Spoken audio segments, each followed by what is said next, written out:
لیکن گیٹ پہ ہونے والی تیز دستک پر ریا بری طرح سے سہم کر اس کے پیچھے چھپ گئی تھی۔ تبھی چوکیدار چلا آیا۔ صاحب جی، برابر والے بنگلے سے جواد خان آیا تھا، کہہ رہا تھا کہ کوئی لڑکی تو یہاں نہیں آئی۔ جواد خان جو ملک دلاور شاہ کا زرخیز غلام تھا۔ نہ تو ملک دلاور کی شہرت اچھی تھی اور نہ ہی اس کے غلام کی۔ وہ یقیناً اس لڑکی کے بارے میں پوچھنے آیا تھا، جو شکل سے بہت ہی معصوم اور پھر بے زبان بھی تھی۔ وہ سبطین خانزادہ کے لمبے چوڑے وجود کے پیچھے چھپ کر نظر بھی نہیں آ رہی تھی۔ وہ کچھ سوچنے پر مجبور ہوا، تبھی نفی میں سر ہلا کر کہنے لگا، نہیں، یہاں کوئی لڑکی نہیں آئی ہے، اور ان سے کہیں دوبارہ اس وقت ہمارا دروازہ بجانے کی ضرورت نہیں۔ اگر دوبارہ نیند خراب کی تو اچھی بات نہیں ہوگی۔ سبطین کے جواب پر ریا کی جان میں جان آئی تھی۔ ایک تو ملک صاحب کا خوف، دوسری طرف پاؤں کے زخم نے اسے نڈھال کر دیا تھا۔ پھر وہ اندر جانے لگا، لیکن پیچھے کھڑی لڑکی کسی بت کی طرح ساکت کھڑی تھی، جیسے وہ بالکل بے آسرا اور لاوارث ہو۔ سبطین ایک لمحے کے لیے پلٹ کر دیکھنے لگا۔ اسے یقین نہیں آ رہا تھا کہ سامنے کھڑی لڑکی بے زبان ہے، وہ بول نہیں سکتی، یہ جان بوجھ کے کوئی ڈرامہ کر رہی ہے۔ اس کے ذہن میں اچانک ایک سوچ آئی تھی، پھر ہاتھ کے اشارے سے اسے آگے بلایا تھا۔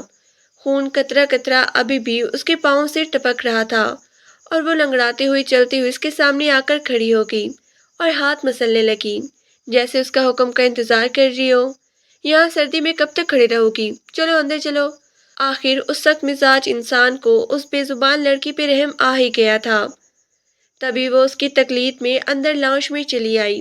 سردی کی شدت سے فرش کی ٹھنڈک بھی عروج پر تھی۔ اس کے وجود پر کپ کپی سی طاری تھی۔ بنی کسی چادر دوپٹے کے وہ اس کے سامنے کھڑی تھی۔ سبطین کو اچھا بھی نہیں لگ رہا تھا۔ کیا ہوا تمہارے پاؤں میں؟ ایک بار پھر سے وہ فراموش کر لیا تھا کہ یہ لڑکی گونگی ہے۔ وہ ہاتھ کے اشارے سے بتانے لگی کہ کانچ کا ٹکڑا میرے پاؤں پر لگ گیا تھا، لیکن سبطین اس کی کوئی بھی بات سمجھ نہیں پا رہا تھا۔ تبھی وہ تنگ آ کر اسے دیکھنے لگا۔ وہ سمجھ گیا کہ اس کے پاؤں سے تکلیف ہے جو اس کے چہرے پر ظاہر ہو رہی ہے۔ حمید صاحب کو جاگتے دیکھ کر فوراً ہی سرونٹ کوارٹر سے یہاں آیا تھا۔ صاحب جی، کیا ہوا؟ کوئی پریشانی ہے؟ آوازیں آ رہی تھی مجھے آپ کی۔ وہ مؤدب سا اس کے سامنے کھڑا تھا۔ ہاں، وہ میڈیسن باکس لا کر دو۔ حمید لمحے میں ہی میڈیسن باکس لے آیا تھا۔ اسے بھیج کر اس نے ریا کی طرف دیکھا جو مسلسل سہمی ہوئی تھی۔ ادھر بیٹھو صوفے پر، پٹی کر دو میں تمہارے پاؤں کی۔ وہ اس سے اجازت مانگ رہا تھا۔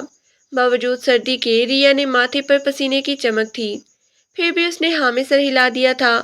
نہ جانے کیوں یہ مہربان سا شخص اسے بہت ہی اچھا لگ رہا تھا، اس انسان جیسا جو ابھی چند لمحے پہلے اس کے سامنے آیا تھا، ملک دلاور جو انسان کے روپ میں ایک شیطان تھا۔ سبطین نے اس کے زخم پر دوا لگا کر پٹی کر دی تھی تو اسے بھی سکون محسوس ہوا۔ پیاس سے لب سوکھے ہوئے تھے تو گلا اکڑا پڑا تھا۔ وہ سامنے کمرہ ہے، وہاں جا کے آرام کر لو اور صبح وہیں چلی جانا جہاں سے آئی ہو۔ سبطین کی سرد آواز پر وہ کیا کہتی، ویسے بھی بول نہیں سکتی تھی۔ خاموشی سے سر جھکاتے ہی سامنے والے کمرے میں جانے لگی۔ اچانک اس نے آواز دی تھی، سنو لڑکی، تمہیں کھانا تو نہیں کھانا؟ ریا نے نفی میں سر ہلا دیا تھا۔ وہ خاموشی سے اس کمرے کی طرف چلی گئی تھی۔ شکر تھا کہ آج کی رات اس کی عزت محفوظ رہی۔ کہاں تک اپنی جان اور عزت چھپاتی؟ سگی خالہ جلاد بن گئی تھی تو باہر کی دنیا بھی کسی بھیڑیے سے کم نہیں تھی۔ خاموشی سے بیڈ پر بیٹھی ہوئی آنسو بہانے لگی۔ کمرہ بڑا ہی صاف ستھرا تھا، عجیب سی مہک آ رہی تھی۔ کتنا سکون تھا اس گھر میں، لیکن صرف آج کی رات۔ وہ یہاں ہے، اس کے بعد اس کا ٹھکانہ کہاں ہوگا وہ خود نہیں جانتی تھی۔ وہ تھی بے زبان لیکن بلا کی خوبصورت، سنہری رنگت، کانچ جیسی خوبصورت آنکھیں، دبلی پتلی جسامت، خوبصورتی کی چمک اس کے پورے سراپے پر تھی۔ جب بھی تو جو دیکھتا چونک جاتا تھا، اور جب دیکھنے والے کو پتہ چلتا کہ یہ لڑکی گونگی ہے تو یقین ہی نہیں آتا۔ اتنی حسین لڑکی، وہ بھی بے زبان، دیکھنے والے کی نیت بھی بدل جاتی اور انداز بھی۔ لیکن ریا پہچانتی تھی لوگوں کی غلیظ نظروں کو۔ جب سگے خالو نے اسے نہ بخشا تھا تو پھر باہر کی دنیا کیسے چھوڑ دیتی؟ اور خالہ نے اس کے ساتھ کیا کیا تھا؟ اسے سوچ کر ایک بار پھر اس کا دل تڑپ اٹھا تھا۔ ہاتھوں کی پوچھ سے آنسو صاف کرتی وہ بھی لیٹنے ہی لگی تھی، اچانک دروازے پر دستک ہوئی۔ وہ سہم سی گئی تھی۔ آنے والا سبطین ہی تھا جو اس کے لیے کھانا لے کر آیا تھا۔ یہاں ایک رات کی مہمان ہو تو سوچا کہ تمہاری خاطر تواضع کر دوں۔ مجھے لگتا ہے کہ تم بھوکی ہو۔ وہ لب کچلتی سیدھی ہو کر بیٹھ گئی تھی۔ تم سچ میں بول نہیں سکتی یا پھر کوئی ناٹک کر رہی ہو؟ اس لیے تاکہ تمہیں کچھ بتانا نہ پڑے اور نہ میں تم سے کچھ پوچھوں۔ سبطین کی آنکھوں میں اس کے لیے شک تھا۔ ریا نے اپنے گلے پہ ہاتھ رکھا، پھر اشارے سے کہنے لگی کہ میں سچ کہہ رہی ہوں کہ میں بول نہیں سکتی۔ اس کی آنکھیں بھری ہوئی تھی۔ اچھا کھانا کھا لو، لیکن مجھے ایک بات بتاؤ، کیا تم ملک دلاور کے بنگلے سے بھاگ کر یہاں آئی ہو؟ وہ تھوڑی دیر خاموش رہی، پھر ہاں میں سر ہلا دیا۔ وہ اسے کیسے بتاتی پوری کہانی؟ وہ بول نہیں سکتی تھی، جبکہ سبطین کے انداز میں تجسس تھا۔ نہ جانے کیوں یہ بے زبان لڑکیاں اسے بہت ہی اچھی لگ رہی تھی۔ وہ اسے شاندار بنگلے کا اکیلا مالک تھا، کروڑوں کا بزنس۔ 4 سال پہلے اس نے شادی کی تھی۔ نتاشا علی سے اپنی پسند کی، لیکن وہ ہر چیز برداشت کر لیتا، دھوکے بازی نہیں۔ اور نتاشا اس کے ساتھ یہی کر رہی تھی۔ وہ نہ صرف اپنے پہلے بوائے فرینڈ سے رابطے میں تھی، بلکہ مسلسل اس کے ساتھ رشتے میں ہوتے ہوئے وہ جسمانی تعلقات بھی قائم کیے ہوئے تھی۔ جب یہ بات سبطین کو پتہ چلی تو اسے کئی دنوں تک یقین نہیں آیا تھا۔ بتانے والا کوئی اور نہیں بلکہ اس کے وفادار ملازم حمید ہی تھا۔ وہ سابجی کی زندگی میں کوئی خیانت برداشت نہیں کر سکتا تھا۔ وہ صرف اس کے لیے نوکر نہیں بلکہ ایک وفادار دوست سے کم نہیں تھا۔ حمید نے بڑی مشکل سے اسے یہ بات بتائی تو وہ خاموش سا ہو گیا، لیکن جب اپنی آنکھوں سے یہ سب دیکھا تو اس نے لمحہ نہ لگایا تھا نتاشا کو ڈیورس دینے میں۔ دل تو چاہ رہا تھا کہ خود کو بھی شوٹ کر لے اور اسے بھی، اور اس ساتھ میں اس کے بوائے فرینڈ بابی کو بھی۔ کس قدر بے شرمی اور ڈھٹائی سے وہ عورت اس کے سامنے کھڑی تھی۔ کیوں کیا؟ پھر تم نے یہ سب اس کے سامنے سوال کر رہا تھا۔ بال جھٹکتے ہوئے نتاشا لاپرواہی سے کہنے لگی، تو کیا کروں؟ تمہارے پاس تو وقت نہیں ہے مجھے دینے کے لیے، اور دوسری بات میری بھی کچھ خواہشیں ہیں جو تم پوری نہیں کر سکتی، اس لیے میں مجبور ہوئی تھی، اور ہماری سوسائٹی میں یہ سب چلتا ہے۔ سبطین تم کیوں ایسا کر رہے ہو؟ لیکن سبطین نے 3 لفظ کہہ کے اسے ہمیشہ کے لیے اپنی زندگی سے بے دخل کر دیا تھا۔ تب سے اس نے فیصلہ کیا تھا کہ اپنی زندگی میں وہ کبھی کسی عورت کو جگہ نہیں دے گا۔ لیکن اکیلی زندگی بہت ہی خوبصورت ہوتی ہے، کسی بھی ٹینشن سے آزاد۔ وہ اس ملک سے دوسرے ملک تو کبھی اس شہر سے دوسرے شہر، بزنس کے سلسلے میں وہ گھر میں کم ہی رہتا تھا، لیکن آج جو ہوا تھا وہ حیران کر دینے والا تھا، خاص طور پر سامنے بیٹھی یہ لڑکی جو اسے بہت ہی دلچسپی سے دیکھ رہی تھی۔ وہ جاننا چاہتا تھا کہ آخر ملک دلاور سے اس کا کیا کنیکشن تھا۔ وہ اس کے بنگلے سے بھاگ کر یہاں کیوں آئی؟ اس کے پاؤں پہ لگی چوٹ، چادر اور دوپٹے سے بے نیاز وجود، ننگے پاؤں جس طرح وہ درخت کے پیچھے چھپ کر بیٹھی تھی، بہت ہی ڈری سہمی لگ رہی تھی، جبکہ ملک دلاور کا وفادار نوکر اسے تلاش کرتا پھر رہا تھا۔ کوئی بات تو تھی۔ اب جبکہ یہ لڑکی گونگی تھی، بول نہیں سکتی تھی، تو یقیناً یہ کچھ بتائے گی بھی نہیں۔ لیکن ریا اس کی نظروں سے گھبرا گئی تھی۔ کیا تمہیں لکھنا پڑھنا آتا ہے؟ بالآخر اس کی سوئی اسی بات پہ اٹکی تھی، تو ریا نے ہاں میں سر ہلا دیا۔ اچھا مجھے بتاؤ تم اس درندے جیسے انسان کے ہاتھ میں کیسے لگی؟ وہ حیرت سے پوچھ رہا تھا، لیکن سامنے بیٹھی لڑکی نے رونا پیٹنا شروع کر دیا۔ وہ ہچکیوں سے رو رہی تھی۔ اس بے زبان لڑکی کو یوں روتے دیکھ کر وہ اندر سے گھبرا گیا تھا، تبھی اٹھ کر باہر جانے لگا۔ اچھا ٹھیک ہے، میں تم سے کچھ نہیں پوچھوں گا، پلیز تم کھانا کھاؤ، میں باہر جا رہا ہوں۔ یہ کہتے ہی وہ باہر چلا گیا تھا، لیکن ریا نے اپنے آنسو صاف کر لیے تھے۔ اتنی تکلیف اسے اپنے زخم پر نہیں ہو رہی تھی جو بہت ہی گہرا تھا، لیکن اپنے ماضی کو سوچ کر وہ اپنے دل کو ہزاروں ٹکڑوں میں کٹتا ہوا محسوس کر رہی تھی۔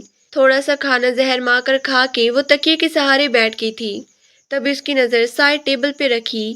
اس کے اندر ایک پین بھی موجود تھا۔ ریا کے اندر بہت سے الفاظ جمع تھے، کیونکہ وہ الفاظ ہونٹوں سے ادا نہیں کر سکتی تھی۔ اس نے قلم کا سہارا لیا اور پھر سبطین خانزادہ کو سب کچھ بتانے کا فیصلہ کیا۔ آج پھر یاسمین بیگم خالہ کے سامنے دامن پھیلانے آئی تھی۔ دیکھ زہرا، میرا اسد ریا کو پسند کرتا ہے، آج تو اس کا رشتہ پکا کر دے۔ وہ اس کے سامنے التجا کر رہی تھی۔ زہرا بیگم نے گھور کر ریا کو دیکھا تھا جو کچن میں کھڑی برتن دھو رہی تھی۔ اس کے چمکتے حسن نے سب کو ہی دیوانہ بنا رکھا تھا۔ پھر اسد کیا چیز ہے؟ یاسمین بیگم بیٹی کی خواہش جانتے ہوئے خالہ کے سامنے دامن پھیلانے آئی تھی۔ دیکھ یاسمین، پہلے بھی میں نے تجھے انکار کیا اور ابھی بھی میرا جواب انکار ہی ہے۔ نہ تیرے بیٹے کے پاس کوئی ڈھنگ کی نوکری ہے، نہ تعلیم۔ میری ریا کو دیکھ، لاکھوں میں ایک ہے۔ پورے محلے میں ریا جیسی کوئی لڑکی نہیں۔ وہ میری مری ہوئی بہن کی نشانی ہے۔ اس کے لہجے میں غرور دیکھ کر یاسمین بیگم حیران تھی۔ لیکن تم یہ کیوں بول رہی ہو زہرا کہ وہ لڑکی گونگی ہے؟ میں اس کی یہ کمی جانتے ہوئے بھی تیرے سامنے دامن پھیلانے آئی ہوں۔ زہرا نے تنفر سے یاسمین بیگم کو دیکھا تھا۔ اچھا تو مجھ پہ یہ مہربانی نہ کر، جا اپنے اسد کے لیے کوئی اور تیز زبان والی لڑکی دیکھ لی۔ میں بھی تیری چالاکی اور مکاری کو اچھی طرح سمجھتی ہوں۔ میں تو اس بے زبان کو اس لیے اپنی بہو بنانا چاہتی ہوں تاکہ تیرا بیٹا تیرے قابو میں رہے، اور یہ لڑکی جو تیرے سامنے کچھ بول بھی نہ سکے گی، دن رات تیری خدمت کرے گی، تجھے سکون پہنچائے گی۔ بس یہی لالچ ہے نا تمہیں؟ زہرا بیگم کی کھری کھری باتوں نے یاسمین کو غصہ دلا دیا تھا۔ ٹھیک ہے تیری مرضی، آج تیری نخرے آسمان پہ پہنچتے ہوئے ہیں۔ ہم بھی دیکھیں گے تو ریا کی شادی کس سے کرے گی۔ تو جس قسم کی عورت ہے، کچھ اچھے کی امید نہیں ہے۔ دونوں میں تو میں شروع ہو چکی تھی۔ لڑائی جھگڑا اس حد تک بڑھا کہ خالہ نے اسے دھمکی دی، آئندہ میری دہلیز پار نہ کرنا، میں کبھی بھی ریا کی شادی تیری اسد سے نہیں کروں گی۔ یاسمین بیگم کی آنکھیں نم تھی۔ میں تو بیٹے کی خواہش پوری کرنے کے لیے زہرا جیسی مغرور عورت کے سامنے دامن پھیلانے آئی تھی، لیکن اس کا مزاج ہی نہ مل رہا تھا۔ در حقیقت اس کی بھانجی حسن میں بے مثال تھی۔ سلیقہ اس کے اندر کوٹ کوٹ کے بھرا تھا، اوپر سے اس کی خاموش چہرے کی معصومیت اس کے حسن کو چار چاند لگا دیتی تھی۔ جو بھی اسے دیکھتا دیکھتا ہی رہ جاتا۔ لیکن جب پتہ چلتا کہ وہ بو زبان ہے، گونگی لڑکی ہے جو ہمیشہ خاموش رہتی ہے، خدا نے اسے بولنے کی صلاحیت سے محروم رکھا ہے، تو دیکھنے والی کی آنکھوں میں تعصف ہوتا۔ اتنا مکمل حسن، لیکن اتنی بڑی خامی کے ساتھ۔ ماں باپ تو بچپن میں ہی مر گئی تھی۔ خالہ نے ہی اسے پال پوس کر جوان کیا تھا، لیکن ان کے گھر کا ماحول انتہائی خراب تھا۔ خالو کو جوئے کی لت تھی، اکثر ان کی راتیں باہر گزرتی۔ خالہ کی دونوں بڑی بیٹیاں لڑکوں سے نین مٹکا کرنے میں ماہر تھی۔ دونوں کا ہی کسی نہ کسی لڑکے سے چکر چلتا رہتا، ایک کو چھوڑ کر دوسرے سے، دوسرے کو چھوڑ کر تیسرے سے۔ کبھی کبھار خالو جوئے میں پیسے جیت جاتے تو گھر بھی لے آتے۔ خالہ بجائے انہیں کوسنے، انہیں منع کرنے کے، پیسے دیکھ کر ان کی بھی نیت پھسل جاتی۔ وہ ایک لالچی طبیعت کی مالک عورت تھی، شروع سے ہی ایک طرز بھری زندگی گزاری تھی، نہ کبھی اچھا کھایا نہ کبھی اچھا پہنا۔ دو بیٹیوں کے ساتھ تیسری ریا کی بھی ذمہ داری تھی ان کے اوپر، لیکن وہ اس لڑکی کے بارے میں بہت کچھ سوچتی تھی۔ اس کی دونوں بیٹیاں معمولی شکل و صورت کی، واجبی صورت کی لڑکیاں تھیں، رنگت سانولی، جسم فربا، اوپر سے بات پہ کہکے لگانے کی عادت نے ان کے چہرے کی رونق چھین لی تھی۔ ان کے مقابلے میں ریا پورا دن مصروف رہتی، خالہ اسے بھرپور کام لیتی تھی۔ اتنا سکون جو ملتا تھا، جسم کچھ زیادہ ہی آرام طلب ہو گیا تھا۔ وہ 10 سال کی تھی جب خالہ کے گھر آئی تھی۔ جب تک اماں زندہ رہی، انہوں نے اسے پڑھانے کے لیے اسپیشل بچوں کے اسکول میں داخل کروا دیا تھا، جہاں گونگے بہرے بچوں کو تعلیم دی جاتی تھی۔ لیکن وہ بلا کی ذہین تھی، وہ پیدائشی گونگی نہیں تھی، بلکہ جب 7 سال کی تھی تو ایک دوائی کے غلط ری ایکشن کی وجہ سے اس کے دماغ کا نروس سسٹم بری طرح سے متاثر ہوا۔ اس قدر وہ بیماری بڑھی کہ اس کے دماغ پر اثر انداز ہوئی کہ وہ بولنا ہی بھول گئی۔ یہ ایک بہت بڑا صدمہ تھا۔ جبکہ امی اکثر ہی بیمار رہتی، وہ اس کا مکمل علاج بھی نہ کروا سکتی تھی، لیکن اپنی بیٹی کو پڑھانے کی خواہش میں وہ اسے تعلیم دلوا رہی تھی۔ کیا معلوم تھا کہ وہ خود ایک دن دنیا چھوڑ کے چلی جائے گی۔ جب وہ خالہ کے گھر آئے تو خالہ نے اس کی تعلیم پر کوئی توجہ نہ دی تھی، لیکن ایک دن اس نے اشارت سے خالہ کو بتایا کہ وہ بھی پڑھنا چاہتی ہے۔ جب انہوں نے محلے میں رہنے والی ایک لڑکی کے پاس اسے بھیجنا شروع کر دیا۔ ذہین تھی اس لیے بہت جلد لکھنا پڑھنا جان گئی تھی، اکثر یہ کتابیں بھی پڑھتی رہتی، لیکن خالہ کی دونوں بیٹیاں جیا اور سویرا اس کا مذاق اڑاتی۔ اگر وہ کبھی ان دونوں سے بات کرنے کی کوشش کرتی تو وہ دونوں جان بوجھ کر ایسی ایکٹنگ کرتی کہ ہمیں کچھ سمجھ ہی نہیں آ رہی کیا کہہ رہی ہو، تم دوبارہ بتاؤ۔ وہ معصوم سمجھ ہی نہ پاتی کہ یہ دونوں اس کا مذاق اڑا رہی ہیں، حالانکہ انہیں سب کچھ سمجھ آ جاتا تھا۔ وہ اشاروں میں بات کرنا سیکھ گئی تھی، لیکن وہ اور بات تھی کہ سوائے خالہ کے اور کسی کو یہ ساری سمجھ نہیں آتی تھی۔ جب 19-20 سال کی ہوئی تو خالہ اس کا حسن دیکھ کر چونک گئی۔ وہ بلا کی خوبصورت تھی، اتنی خوبصورت کہ اس کا گونگا پن اس کے حسن کی چمک کو مان نہیں کر سکتا تھا۔ گھر کے حالات خراب تھے، لیکن خالہ کو اپنی دونوں بیٹیوں کے بہانے کی فکر تھی۔ ابھی وہ ریا کے بارے میں تو سوچنا بھی نہیں چاہتی تھی، کیونکہ جیا اور سویرا اس سے 4 سال بڑی تھی۔ لیکن ایک دن رات کے اندھیرے میں خالو نے بڑی عجیب بات کہی تھی زہرا بیگم سے۔ آج وہ نشے کی حالت میں نہیں تھی، بلکہ زہرا بیگم سے بڑی میٹھی میٹھی باتیں کر رہی تھی۔ تجھے اپنی بیٹیوں کی فکر ہے، جوان ہو گئی ہے، زہرا بیگم ہاتھ مسلتے ہوئے کہنے لگی۔ یہ کاش تو ہی فکر کر لیتا تو آج میں اتنی پریشان نہ ہوتی۔ گھر کے حالات دیکھو، کھانے کے لالے پڑے ہیں، ایسے میں کہاں سے کروں گی میں ان کی شادی؟ دیکھ زہرا بیگم، ایک ہے ایسا ہیرا تیرے گھر میں جو تیری زندگی بدل سکتا ہے۔ میں کہتی ہوں لاکھ روپے تیرے گھر کا راستہ دیکھ لیں گے، ایسی قسمت بدلے گی تو خود میرا احسان مانے گی، وہ بڑی مکاری سے کہہ رہی تھی۔ اچھا کون سا تو نے مجھے ہیرے جواہرات کے ہار پہنائے ہیں جو میرے پاس اتنی قیمتی چیزیں پڑی ہوں گی؟ رحیم بڑی عیاری سے مسکرایا تھا۔ ہیرے تو نہیں، محنت، ہیرے پہ تو نے محنت کی ہے، اب قیمت وصولنے کا وقت ہو گیا ہے۔ اگر تو میرا تھوڑا سا ساتھ دے دے تو ہم دونوں کی قسمت بدل جائے گی، بلکہ ہماری بیٹیاں بھی بڑی شان سے رخصت ہو کر اپنے گھر جائیں گی۔ زہرا بیگم شوہر کی بات پہ حیران تھی۔ کیوں پہیلیاں بجھوا رہے ہو؟ صاف کہو کیا کہنا چاہتے ہو؟ رحیم نے اس کا ذرا قریب آ کر کان میں سرگوشی کی تھی۔ دیکھ، یہ جو تیری بھانجی ہے نا، یوں سمجھ کے ہمارے ہاتھ کو ہی نیرا لگا ہے۔ کیا فائدہ ہوگا تو اس کی شادی کر کے اسے یہاں سے رخصت کر دے گی، اور اسے پالنے کا، اس پہ خرچہ کرنے کا تجھے کچھ فائدہ بھی نہیں ہوگا۔ تو اپنی زندگی کے بارے میں سوچ، اپنی بیٹیوں کے بارے میں۔ اگر تو میرا ساتھ دے تو تیرا وقت بھی بدل جائے گا زہرا۔ ارے تم مجھے کچھ بتاؤ گی یا پھر باتیں ہی کرتے رہو گے؟ در حقیقت زہرا بیگم بھی پرجوش ہو گئی تھی۔ پھر رحیم نے جو سے کہا وہ بات سن کے سوچ میں پڑ گئی۔ آج سے نہیں، بہت سالوں سے اس کا آنا جانا نادرہ بائی کے کوٹھے پہ تھا، یہ بات زہرا بیگم بھی جانتی تھی۔ اچھا وہ تیری نادرہ بائی لے گی اسے؟ وہ جانتی نہیں ہے کہ یہ گونگی ہے؟ ارے اسے بولنے والی گڑیا یا نہ بولنے والی گڑیا نہیں، بلکہ اس کی خوبصورتی چاہیے ہوتی ہے، اور تیری بھانجی تو چمکتا ہوا نگینہ ہے۔ رحیم کی آنکھوں میں حرص کی چمک تھی۔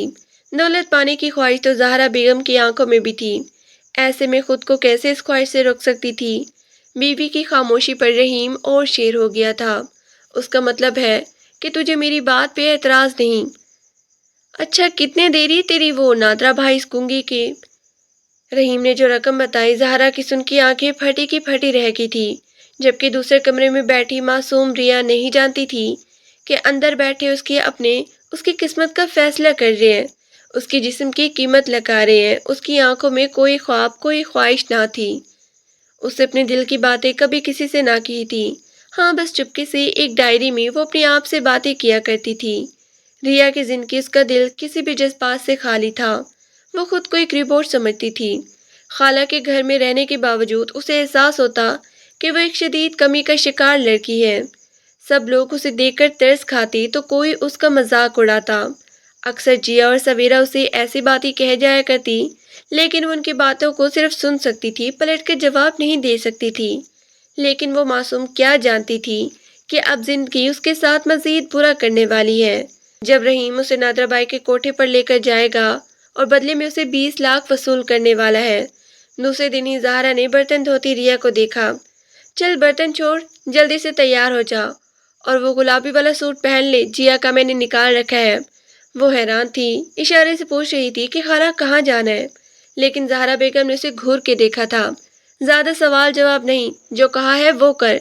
جھڑکتے ہوئے زہرا نے 2 منٹ میں اسے وہ کرنے پہ مجبور کر دیا تھا جو وہ کہہ رہی تھی۔ تھوڑی دیر بعد تیار ہو کر بیٹھی تھی، اور سویرا اسے دیکھ کر ہنس رہی تھی۔ ان کے لہجے میں دبی دبی سی ہنسی تھی، جس سے وہ پریشان سے ہو کر انگلی چٹکا رہی تھی۔ تھوڑی دیر بعد خالہ نے اسے برقع پہننے کو کہا تھا، اور وہ برقع پہن کر بالکل تیار ہو گئی تھی۔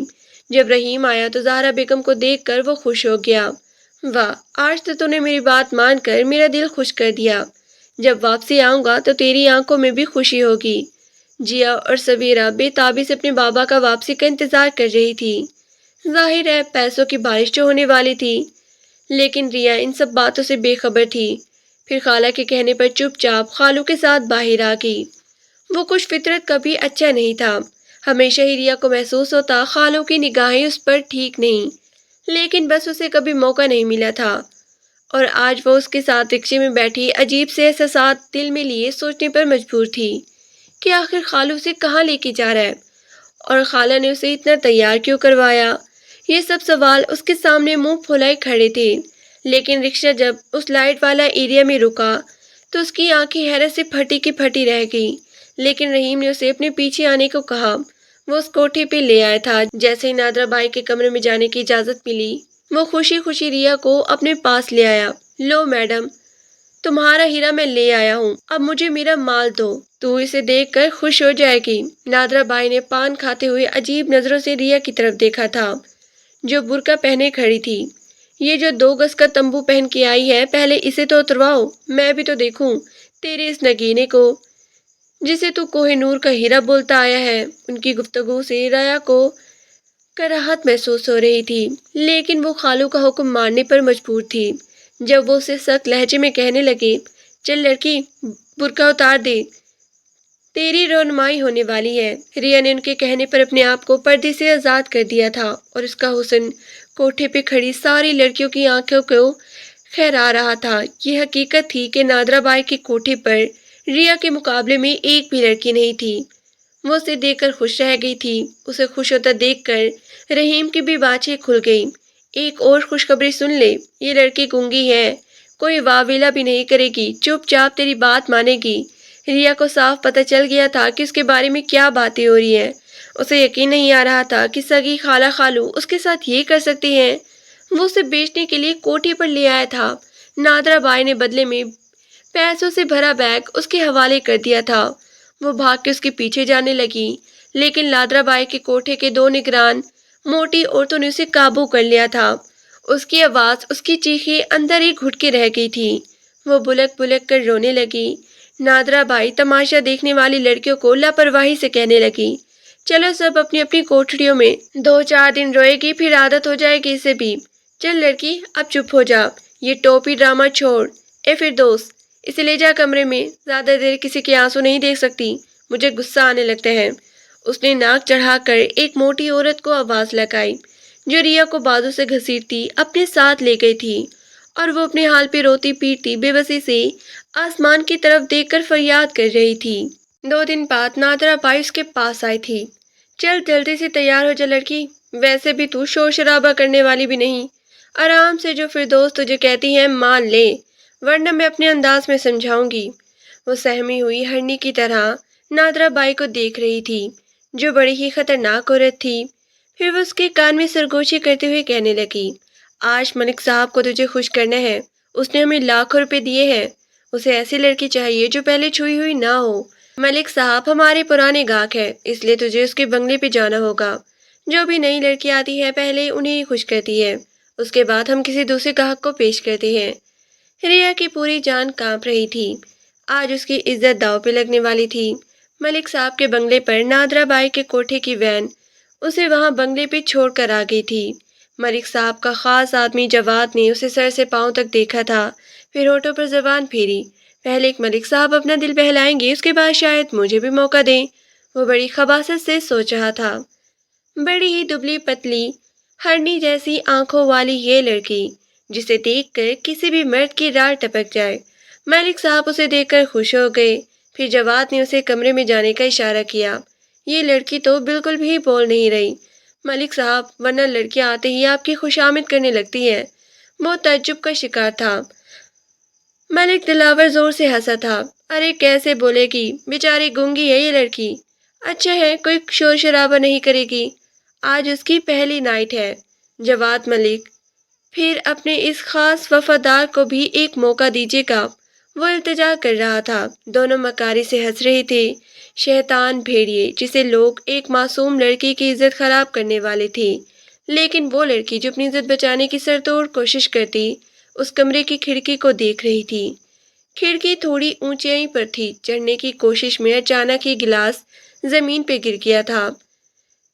کانچ کے ٹکڑے فرش پہ بکھرے تو اس کے پاؤں میں بھی لگ گئے، لیکن آج کے بعد شاید یہ موقع دوبارہ کبھی نہ ملتا۔ تبھی تو اتنی اونچی کھڑکی ہونے کے باوجود اس نے چھلانگ لگانے میں وقت نہ لگایا تھا۔ وہ گونگی تھی، بول نہیں سکتی تھی، لیکن اس کے ہاتھ پاؤں سلامت تھے۔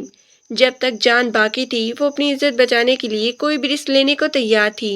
جواز شور مچا رہا تھا، ملک صاحب لڑکی بھاگ گئی، لیکن اس نے پلٹ کر بھی نہ دیکھا تھا۔ یوں ہی دیوار پھلانگ کر وہ سبطین خانزادہ کے بنگلے میں پہنچ گئی تھی، اور اب اس کے کمرے میں بیٹھی ڈائری پر وہ ساری باتیں تحریر کر رہی تھی جو اس کے اپنوں نے اس کے ساتھ دغا بازی کی تھی۔ وہ جانتی تھی نہ صرف ملک دلاور شاہ بلکہ نادرہ بھائی کے خطرناک کارندے بھی اسے تلاش کریں گے۔ اس نے ڈائری کے ایک آخری کونے میں ایک التجا لکھی تھی: آپ مجھے کسی دارالامان، کسی یتیم خانے میں چھوڑ دیں جو میرے لیے محفوظ ٹھکانہ ہو، جہاں پر میری عزت محفوظ رہے۔ میں ساری زندگی آپ کو دعائیں دوں گی۔ خدا کے لیے آپ میری مدد کریں۔ میں بول نہیں سکتی، لیکن میں ایک انسان ہوں، میرے اندر بھی احساسات ہیں۔ میں ایک لڑکی ہوں، میری بھی خواہش ہے میری عزت محفوظ رہے۔ درندوں سے بچ کر میں بھی ایک محفوظ زندگی گزارنا چاہتی ہوں۔ اس کے آنسو اس کاغذ کو بھگو رہے تھے، لیکن اس نے ڈائری میں اپنی دل کی ساری باتیں تحریر کر دی تھی۔ سبطین خانزادہ صبح آفس جانے کی تیاری کر رہا تھا۔ ناشتے کی ٹیبل پر حمید اس کے سامنے مؤدب سا کھڑا تھا۔ جیسے ہی وہ جانے لگا: صاحب جی، اس لڑکی کا کیا کرنا ہے؟ حمید کی آواز پر وہ پلٹا تھا۔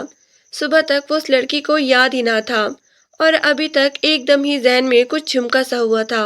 وہ کچھ سوچتے ہوئے پلٹا، لیکن دروازے پہ وہ کھڑی لڑکی ابھی بھی ننگے پاؤں، وہی سفید لباس، اس کی آنکھیں سرخ تھی جیسے پوری رات روتی رہی ہو۔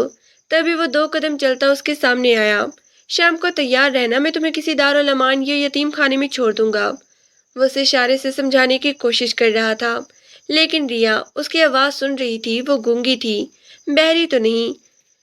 اس نے سبطین کی باتوں پر سر ہلایا تھا، پھر وہ حمیدہ کی طرف پلٹا: اس لڑکی کو ناشتہ دے دیجیے گا، یہ سمجھ لیجیے کہ یہ ہماری مہمان ہے، ایک دن کی۔ یہ کہہ کر وہ آفس چلا گیا، جبکہ وہ جلدی سے واپس کمرے میں آ گئی۔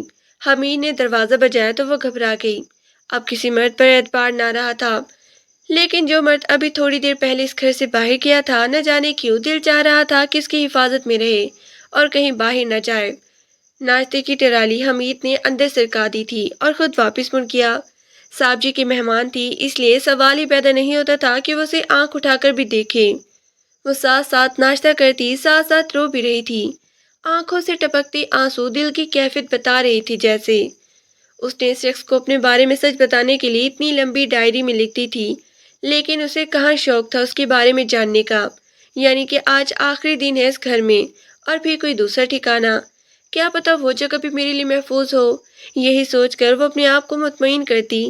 شام کو ہی سبطین آفس سے آیا تھا، بڑے آرام سے لاؤنج میں بیٹھ کر چائے پی رہا تھا، جب حمید کہنے لگا: صاحب جی، وہ لڑکی تو آج پورا دن کمرے میں بند رہی۔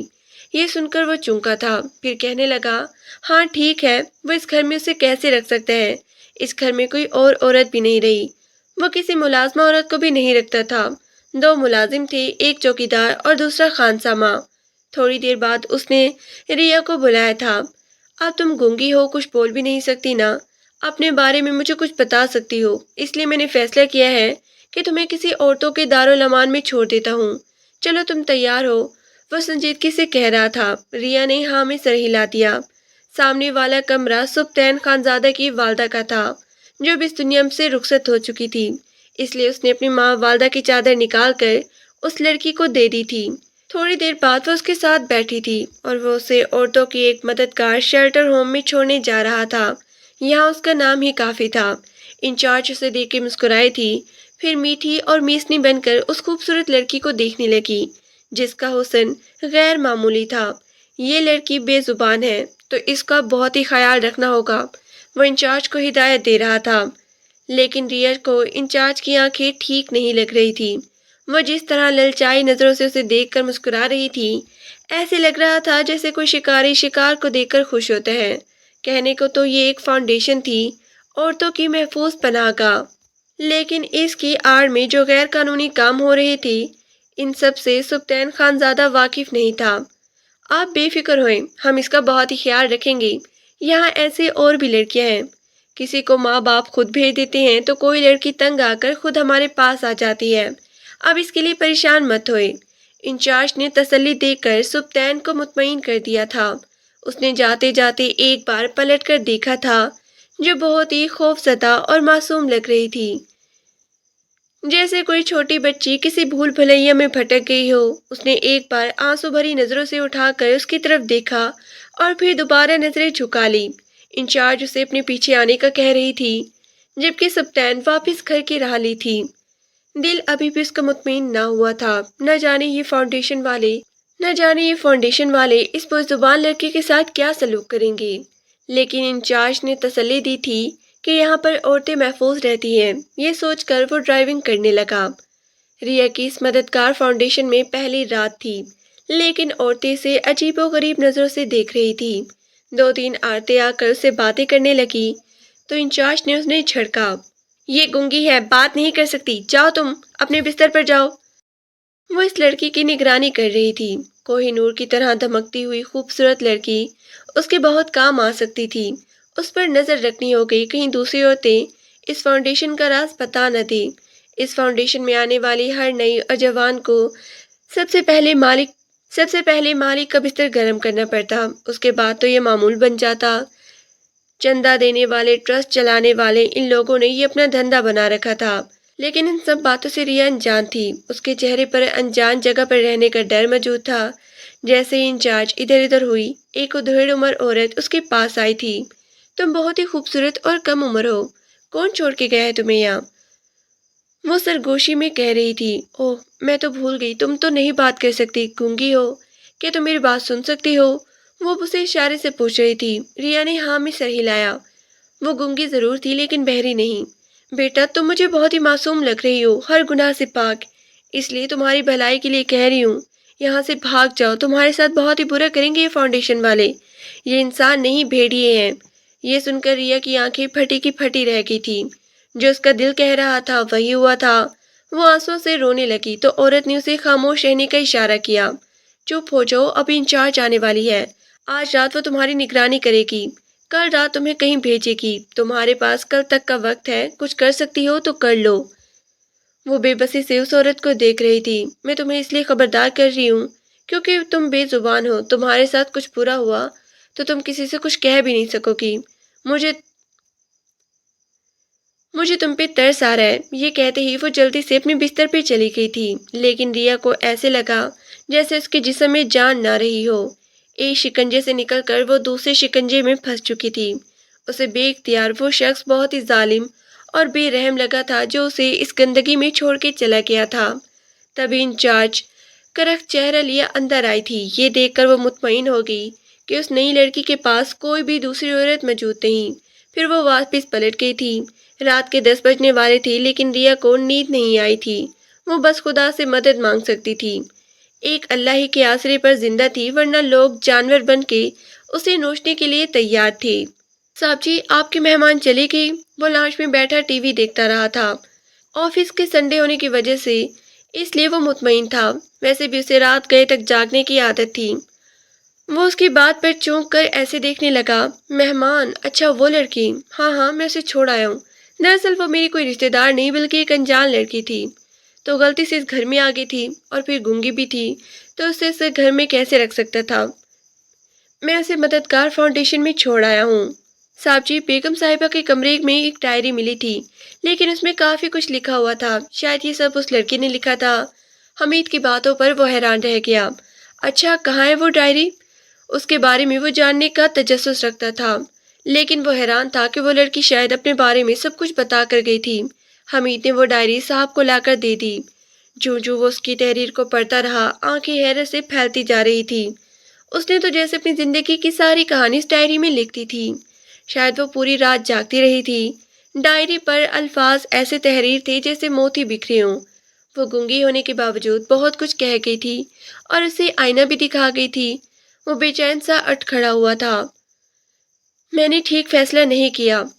اگر اس نے بے زبان لڑکی کے ساتھ کچھ غلط کیا تو اس کا ذمہ دار میں ہوں گا۔ وہ کچھ سوچتا ہوا ایک فیصلہ کرنے پہ مجبور ہوا اور پھر گاڑی کی چابی اٹھا کر باہر کی سمت قدم بڑھا دیے۔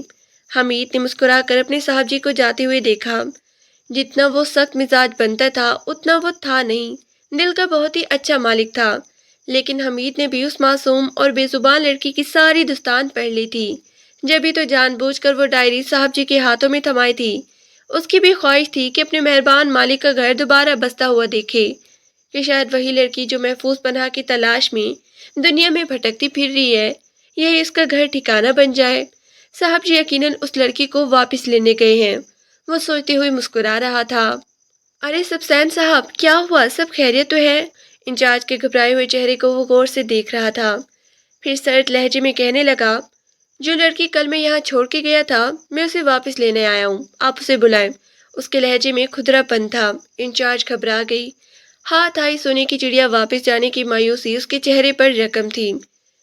سبطین بھی ایک کھلاڑی تھا، کوئی عام انسان نہیں۔ بیچارے کے تاثرات سے اندازہ لگا رہا تھا کہ انچارج کے چہرے پر کتنی مایوسی ہے۔ میں نے کہا تو ہے آپ سے، آپ مطمئن رہیں، وہ یہاں پر بالکل محفوظ ہے۔ کیا آپ اسے کسی دوسرے ادارے کے حوالہ کرنا چاہتے ہیں؟ وہ گڑگڑاتے ہوئے سبطین سے کہہ رہی تھی۔ جی نہیں، میں اسے اپنے حوالے کرنا چاہتا ہوں۔ میں جو آپ سے کہہ رہا ہوں وہ کریں۔ انچارج مایوسی سے اندر قدم بڑھا دیے تھے، اور تو مالک کو فون بھی کر چکی تھی کہ ایک نیا شکار ہاتھ لگا ہے، بس جلدی سے واپس آ جائے، آپ ہی کا انتظار ہے۔ لیکن اب مالک اور اس دونوں کا ہی ٹوٹنے والا تھا۔ نہ جانے یہ کھیل کتنی لڑکیوں کے ساتھ وہ کھیل چکی تھی، لیکن ریا خوش نصیب ٹھہری تھی۔ تھوڑی دیر بعد وہ سبطین کے سامنے تھی، وہی کالی چادر لپٹا معصوم چہرہ، خوفزدہ آنکھیں۔ وہ معصوم تو سمجھ رہی تھی کہ شاید انچارج اسے وہی لے کر جا رہی ہے جس کے بارے میں عورت نے اسے خبردار کیا تھا، لیکن سامنے کھڑے اس شخص کو دیکھ کر اسے یقین نہیں آیا تھا دعا یوں بھی قبول ہوتی ہے۔ وہ حیران تھی۔ تھوڑی دیر بعد وہ اس کے برابر میں گاڑی میں بیٹھی تھی، اس بات سے انجان کہ اگلی منزل کون سی ہے، لیکن وہ اسے واپس گھر لے آیا تھا۔ وہ گھبرائی ہوئی سی ادھر ادھر دیکھ رہی تھی، لیکن سبطین کی گہری نظر اس کے وجود پر تھی۔ میں نے تمہارے بارے میں سب جان لیا ہے، وہ تحریر جو تم نے ڈائری میں لکھی تھی کہ تم اپنے خالہ کے گھر واپس جانا چاہتی ہو۔ ریا نے خوفزدہ انداز میں زور سے نفی میں سر ہلایا تھا۔ اچھا تو پھر اگر میں تم سے نکاح کر لوں تو تمہیں کوئی اعتراض تو نہیں؟ اب کی اس کی آنکھوں میں حیرت کی چمک تھی، وہ کچھ نہ کہہ سکی تھی، نہ ہاں میں گردن ہلا سکی۔ اس کا مطلب ہے کہ تمہیں یہ بات منظور نہیں؟ شاید میں بھی اعتبار کے قابل نہیں۔ سبطین خانزادہ کے لہجے میں دکھ تھا۔ ریا نے زور زور سے نفی میں سر ہلایا تھا، پھر ہاتھ کے اشارے سے اسے کہنے لگی، مجھے یقین ہے، مجھے ایک محفوظ گھر چاہیے جو آپ کے ساتھ میں مل جائے گا۔ اس کی آنکھوں کی نمی بتا رہی تھی کہ اسے سبطین کی بات پہ کوئی اعتراض نہیں۔ یہ سن کے وہ مسکرا دیا، اس کا مطلب ہے کہ تمہیں میرے ساتھ قبول ہے۔